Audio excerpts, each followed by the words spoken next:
Muammolarga birgalikda yechim topib, shahrimizni ko'rkam va fayzli maskanga aylantiramiz. Shahrimizda Xalq nazorati portali ishga tushdi. Endilikda ta'mirtalab asfalt, ochiq qoldirilgan lyuklar, suvning past bosimi, bir so'z bilan aytganda shahar infratuzilmasi, uy-joy kommunal xo'jaligi va obodonlashtirish sohasiga oid muammolar bo'yicha shahar hokimligiga onlayn murojaat qoldirishingiz mumkin. Dastlab ro'yxatdan o'ting, kerakli ma'lumotlarni kiriting, yashash hududingizni tanlang.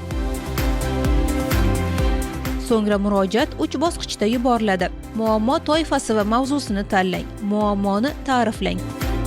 Istasangiz fotosuratni ilova qiling, manzilingizni ko'rsating yoki xaritadan lokatsiyani belgilang. Murojaat shu zahoti ijrochiga yo'naltiriladi va murojaatchining o'zi tasdiqlamagunicha ijrodan yechilmaydi.